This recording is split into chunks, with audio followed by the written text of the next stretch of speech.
और इंसान में 7 कला है और संतों में 9 कला है। 7 कला तक इंसान, सबसे आगे 84 लाख योनियों में इंसान है, इंसान से आगे कोई नहीं। इंसान से आगे तो भगवान ही होते हैं।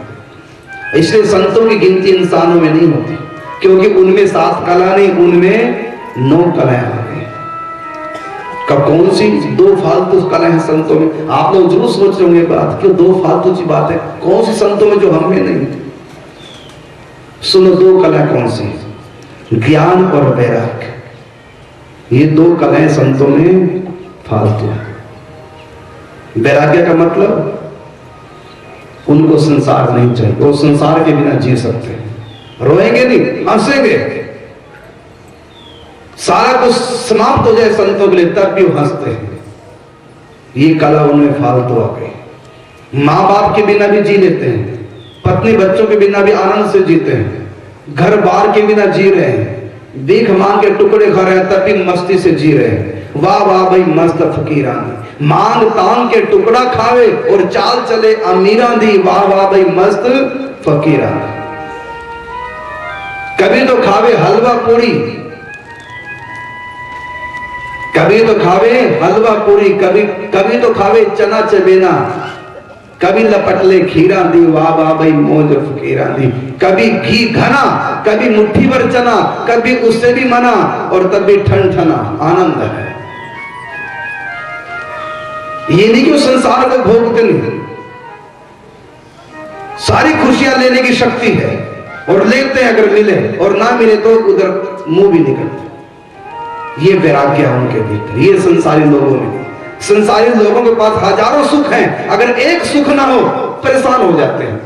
और संतों के पास कुछ भी नहीं होता, माँ बाप भाई बहन पत्नी बच्चे पोते पोते का नाम ही नहीं, कुछ सब बेड़ा आगे पीछे खत्म, तभी मस्ती है। तुम हर गृहस्थी चाहता मेरा वंश चले वंश चले, और संतों ने अपना वंश वैसे मिटा दिया, हम शादी नहीं कराएंगे, बन गए संत। तुम रोते हो हाय हमारा संतान हो जाए, हमारा वंश चले। संतों में पावर है, चाहे तो वंश चला सकते हैं, लेकिन नहीं चलाया, उनको आवश्यकता नहीं वंश की। ये वैराग्य है, ये संसारी लोगों में। जिसके अंदर संसार से वैराग्य हो गया उसमें 8वीं कला आ गई, और जिसको भगवान का ज्ञान हो गया उसके अंदर 9वीं कला आ गई। ये 2 कलाएं संतों में फालतू है, इसलिए अब वो इंसान नहीं रहे। इंसानों में 7 कला है और संतों में 9 कला है। पूर्ण वैराग्य पूर्ण ज्ञान जहां है, जिस इंसान में वैराग्य, संसार के प्रति वैराग और भगवान से हो जाए अनुराग, ये 2 कला जिसके अंदर आ गई, अब वो इंसान नहीं रहा, वो भगवान का स्वरूप है। अब वो पुरुष नहीं रहा, वो महापुरुष हो गया। अब वो आत्मा नहीं है और वो महात्मा है। इसलिए संतों को भी भगवान का अवतार कहा है। एक अवतार होता है आवेशावतार। आवेशावतार उसको बोलते हैं कि थोड़ी देर के लिए भगवान आए और चले गए अपना काम करके, जैसे परशुराम के भीतर भगवान का प्रगट्य हो गया, और उस शक्ति से भगवान ने 21 बार अभिमानी क्षत्रियों से धरती को विहीन कर दिया। और जब धनुष टूटा, भगवान राम का अवतार हुआ, तो परशुराम से भगवान निकल करके फिर भगवान राम के भीतर फिर एक हुआ। तो ये है परशुराम कौन है? ये आवेशावतार है। समझे ना आवेश? इसके नाम से ढोंग भी बहुत होते हैं, कोई आसीन हिलाने लग जाते हैं, मुझ में माता रानी आ गई, जबकि भगवान आते हैं, ये बात सच है, लेकिन दुनिया में धोखा ज्यादा है। आते हैं भगवान, इसमें कोई दो है, अपना काम करके चले जाते हैं। इसको ये भी अवतार है भगवान का, लेकिन इस अवतार को कहेंगे आवेशा अवतार। एक होता है भगवान का कल अवतार, कोई विशेष काम करने आए थे और कोई काम नहीं करेंगे, अपना काम किया और चल दिए, जैसे वेद व्यास जी, जैसे बड़ा अवतार, थोड़ी देर के लिए आए, अपना विशेष काम के लिए आए, किया और फिर चले गए। ये अवतार भगवान के, जैसे वेद व्यास जी का अवतार हुआ वेदों का व्यास करना, ग्रंथ लिखने, ये द्वापर युग के अंत में। क्योंकि कलयुग का समय, पहले जमाने में समृद्धि के रूप में शास्त्र होते थे, संत सुना देते थे और लोग एक बार सुन करके हृदय में धारण कर लेते थे। लेकिन कलयुग के लोगों की मेमोरी इतनी क्षीण हो गई है कि उनको एक बार सुनने से ज्ञान नहीं होता, समझ में नहीं आता। इसलिए वेद व्यास ने कलयुग के प्रारंभ में ही ग्रंथ लिख दिए कि बार बार पढ़ो और समझो, करो, नहीं तो बेमौत मरो। इसलिए ग्रंथ वेद व्यास लिखने स्वयं भगवान के अवतार है। भागवत कथा 24 अवतारों की कथा। परीक्षित पूछते हैं, कथा सुनते सुखदेव जी से कि महाराज भगवान ने सूअर के रूप में क्यों अवतार लिया? चलो संतों के रूप में अवतार लिया वो तो हम समझ गए, सृष्टि का कल्याण करने के लिए, लोगों में धार्मिक की भावना भरने के लिए, तब त्याग वैराग्य भक्ति ज्ञान सिखाने के लिए अवतार लिया है भगवान ने संतों के रूप में। लेकिन सूअर के रूप में भगवान ने अवतार लिया, क्या किया भगवान ने बड़ा अवतार लेकर? तो सुखदेव जी कहने लगे कि भगवान ने बराह अवतार धारण करके हिरण्याक्ष का वध किया और पृथ्वी का उद्धार किया।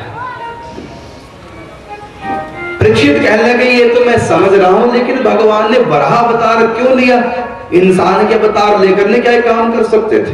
हिरण्याक्ष का वध कर, हिरण्याक्ष का वध कर सकते थे। ये बराह असुर बन के ही क्यों किया ये काम? क्या और नहीं अवतार ले सकते? जो ही भगवान को बराह बनना था, असुर बनना था। कहा ये बात तुम समझो कि भगवान ने सूर का अवतार क्यों लिया था। हिरण्याक्ष पृथ्वी को रसातल में ले गया और हिरण्याक्ष जानता था कि इसको बचाने के लिए नारायण जरूर आएंगे और नारायण का विरोधी था। और उसको यह भी बात पता था कि भगवान नारायण कभी भी गंदी जगह नहीं जाते। उसने क्या किया कि पृथ्वी के चारों तरफ गंदगी, विष्ठा, लैट्रिन लपेट गई कि गंदी जगह नहीं जाते। क्योंकि जहां भगवान की पूजा होती है वहां तो गोबर से साफ सुथरा करते हैं, अगरबत्ती लगा के सुगंध करते हैं, फिर भगवान का आवाहन किया जाता है, फिर भगवान की पूजा होती है। और जहां गंदी संदी जगह है वहां भगवान की पूजा नहीं होती। इसका मतलब है कि गंदी जगह विष्णु नहीं जाते।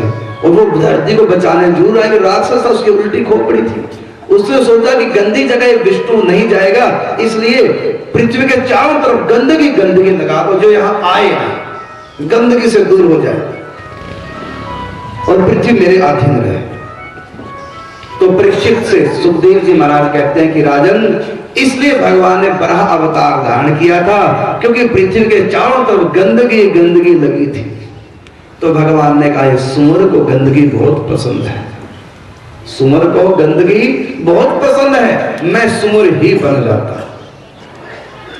और भगवान ने बराह अवतार धारण किया, सुअर बन गए। और इस बराह कथा से हमको यह शिक्षा मिलती है, ये शरीर भी तो मिट्टी का बना है, धरती का बना है, पृथ्वी तक का ये शरीर भी तो, चाहे तुम ऊपर से नीचे तक जब गंदगी में सोने हो, कामी क्रोधी लोभी मोही हिंसक तुम कैसे भी क्यों ना हो, तुम भगवान को पुकारो, उसकी भक्ति में लग जाओ। तुम कितने भी गंदे मैले कुचैले क्यों ना पृथ्वी की तरह, भगवान आ जाए, लेकिन पुकारो।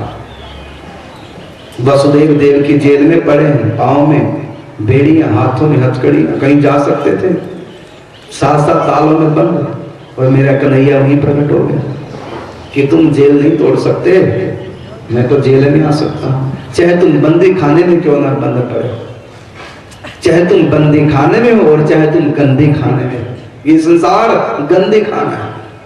चाहे तुम गंदी खाने में हो चाहे तुम बंदी खाने में, मेरा कन्हैया को जेल भी तोड़नी आती है और बराह बन करके गंदगी का निवारण करना भी आता है। तो सुखदेव जी ने राजा परीक्षित से कहा कि राजन, इसलिए भगवान ने बराह सूर्य का रूप धारण किया क्योंकि हिरण्याक्ष ने पृथ्वी को पूरा गंदगी से सान दिया था। तो भगवान ने बराह अवतार लेकर के अपने भक्तों के लिए एक ढांढ से बधाया कि तुम चिंता मत करो, अगर तुम विकारों में फंसे हो, गंदगी में फंसे, कोई बात नहीं, जैसे भी तुम मेरे भजन में लग जाओ, गंदगी को तो मैं चाट जाऊंगा बराह अवतार धारण करके। देखा ना, कुब्जा 3 जगह से टेढ़ी थी, कुबड़ी थी, कोई उसको अपनाने को तैयार नहीं था, कंस के हाथ दासी का काम करती थी। और मेरे कन्हैया ने क्या ब्यूटी पार्लर है 1 मिनट लगाया, उस बुढ़िया को कुबड़ी को इतना सुंदर बना दिया, अपने लायक बना दिया। इसे तुम भी टूटे फूटे जैसे मर जो, चिंता न करो, उसकी लगन लगाया हो बस। अंधे काने लंगड़े लूले अच्छे बुरे कामी क्रोधी लोभी लालची हिंसक, तुम जैसे मर्जी हो,